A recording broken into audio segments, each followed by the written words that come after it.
Thai Retirement Reality Check. Hi Jenny. My name's Dave and my story is not about bar girls or anything particularly scandalous. It's about whether Thailand is truly suitable for long-term retirement. Most men from Western countries end up in some way being romantically and inevitably financially with a Thai woman. Now, it is important to note that whether your Thai woman is a good one is very difficult to know because people are good at hiding their true selves, and it might be when you've let your guard down completely that she decides to do something that affects you financially that you didn't expect. Everything is different here, and an older man who may be losing his mental sharpness married to a younger sharper woman could come seriously unstuck.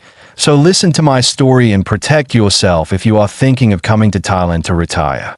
I plan to spend 2 years to see how I find it on a permanent basis. I've been visiting Thailand since 2003, more than 20 trips. I've been married to a Thai woman for 22 years and have 2 boys who are half Thai, half English kids. I'm now 67 and my wife is 47, so we have a 20-year age difference, which isn't a big deal here in Southeast Asia like it is in the West. The boys are now in university in the UK because their Thai isn't good enough for Thai higher education, and we think that England has a better education system for maths and computer science anyway. Regarding housing, we have a house an hour north of Bangkok where we stay sometimes and a few Bangkok condos, which I rent out, or my wife does, and that provides her family with regular income. I have a yellow book showing my residence owner status, a Thai driving license and 2 Thai bank accounts. I no longer have a UK bank account nor a UK home because I don't see the UK as a viable place to live now with all the nonsense going on with immigration, DEI, etc. English people are treated like shit in England by their own government. Thailand is the opposite. Thais look out for Thais and family is very strong here. So the country is strong. I like that. But I am well aware that my ties to Thailand are superficial in the sense that they will never make me a Thai citizen. No matter how long you live here, you are a foreigner. I don't even have an automatic right to stay even though my wife and kids are Thai. I only have the right to visit. Pathetic really. But Thailand wants to remain Thai. So fair enough. It's their country. My awakening began when immigration refused to let me apply for a marriage visa inside Thailand. They said I had to apply from overseas. I flew to Vientiane and applied at the Thai embassy there. I assumed it would be straightforward. It wasn't. They asked for bank details. I sent proof of over 100,000 baht monthly income. The website said 65,000 was sufficient. But they also demanded a Thai account with 400,000 baht in it. I sent UK bank account records showing far more income. They repeated, send a Thai account with 400,000 baht and the money had to be there for at least 3 months. I refused to transfer money unnecessarily. Instead, I tried entering Thailand again on a tourist visa. At the airport, Thai immigration detained me. They questioned everything: my marriage, my Thai language ability, my address. They even questioned my marriage certificate and whether it was real even though it was written in Thai and issued by Thai office with an official stamp. After about an hour, I was allowed entry but warned that next time I needed to have my Thai marriage visa in order. I later learned immigration scrutinizes marriage visas heavily due to sham marriages. Most couples I've met have even reported unannounced home visits by teams of immigration officers, just showing up and even interviewing neighbors without our permission. It can be humiliating. I've since been told it may be easier to obtain a retirement visa, which requires 800,000 baht in the bank, but less relationship proof. Then there's the banking issues. When I tried replacing my ATM card, I was asked for marriage certificates, house registration, passport, my wife's ID, everything. Foreigners are having accounts frozen unless they prove long-term visa status. There are also transfer limits and additional requirements for older account holders. Then I tried buying a condo in my own name.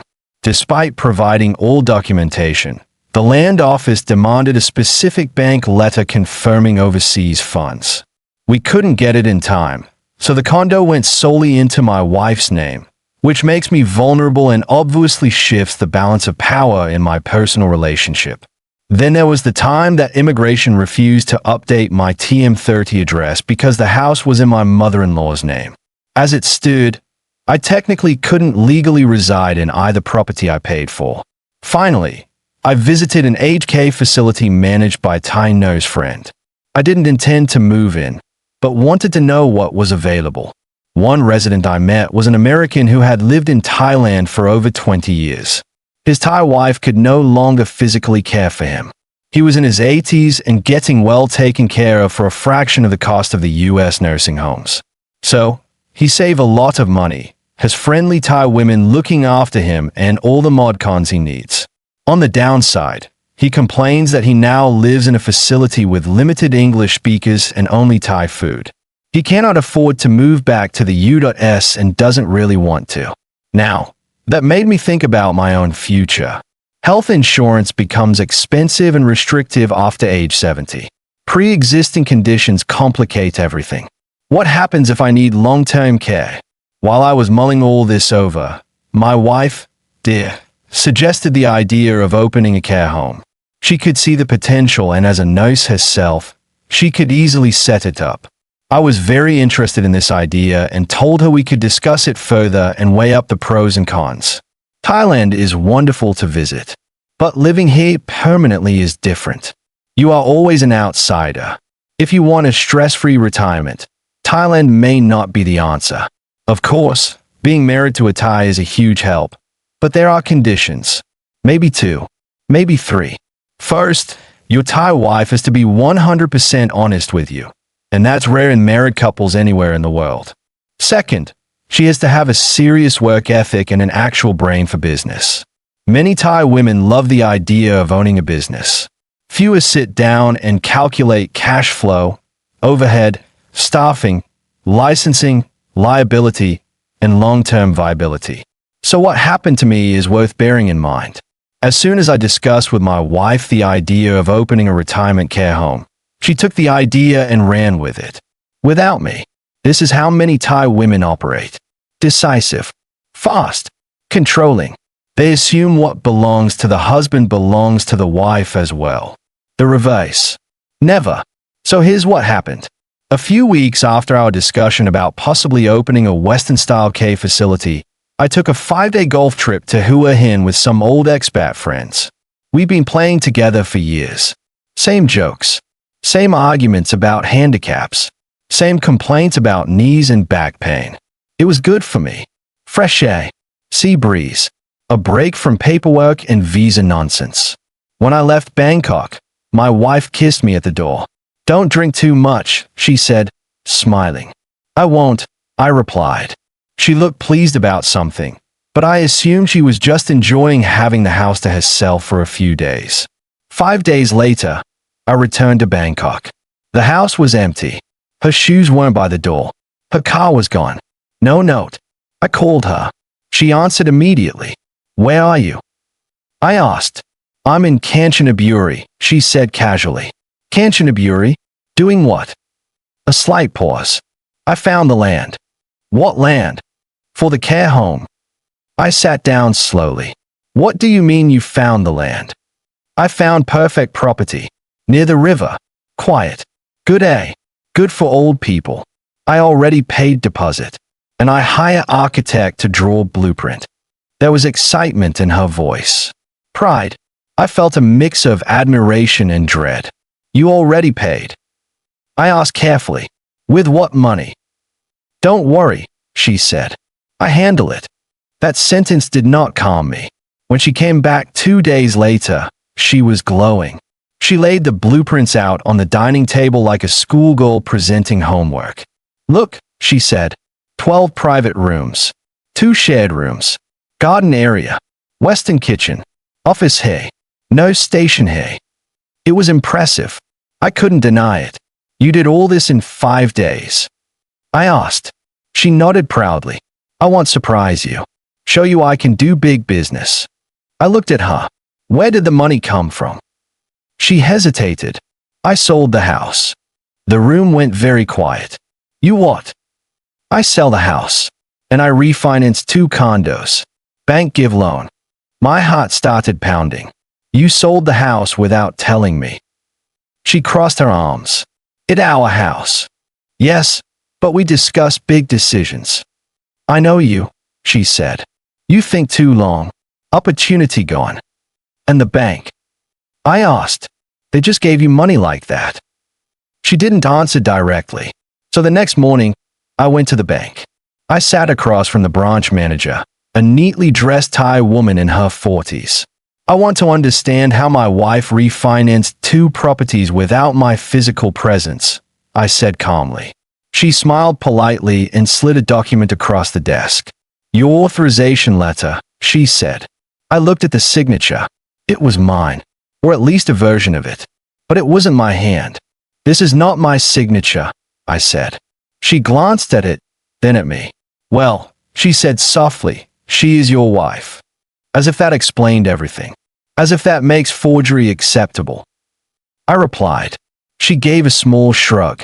In Thailand, husband and wife share property. That was the moment I understood something very clearly.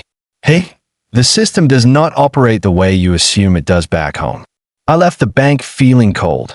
When I confronted my wife that evening, she was at the land site in Kanchanaburi. Builders were already marking out the foundation lines.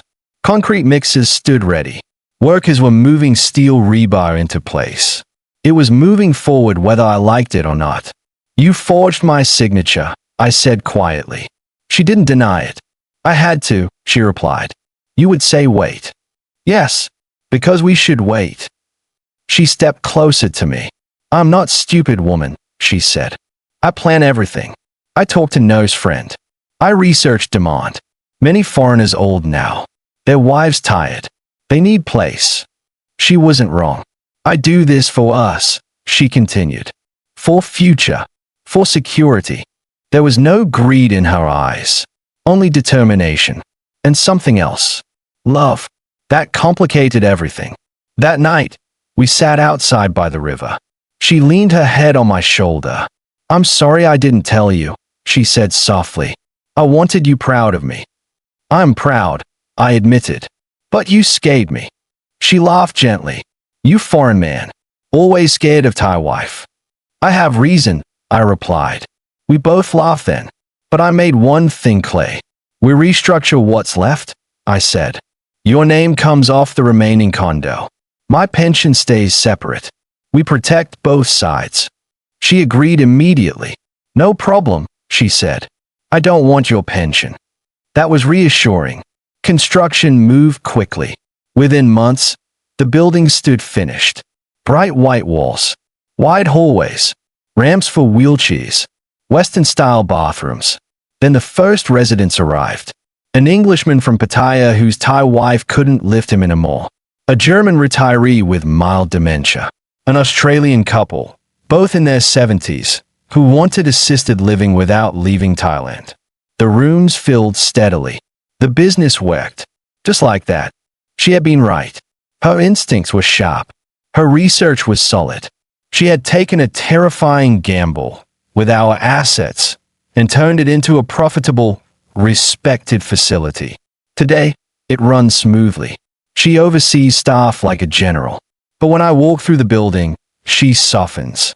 She adjusts a blanket, holds an old man's hand, speaks gently in Thai to nervous residents. At home, she still brings me tea in the morning, still scolds me for eating too much, still kisses me before bed. She is loving, but she is also unstoppable. And here's the part you need to think about. It could have gone spectacularly wrong. The market could have dried up. Licensing could have failed. A lawsuit could have destroyed us. The bank could have called in loans. If she had bad intentions, I would have lost everything. House gone. Condos leveraged. Signature forged. Legal standing weak. I would have been finished. I was lucky. My wife had good intentions. She wanted security, not control. But understand this clearly. When you marry in Thailand, power shifts in ways you don't always see. Many Thai wives are strong personalities. They move fast. They decide first and explain later. Some men like that. They enjoy being led. But it puts you in a very vulnerable position. Don't lose your independence. Protect your assets. Understand the legal reality, not the romantic fantasy. Thailand can be wonderful. Thai wives can be loyal, hardworking, and fiercely protective. Mine is. But I never forget how close I came to losing control of everything. And that's something worth thinking about, guys. Please let me know if you had similar experiences. Dave, England.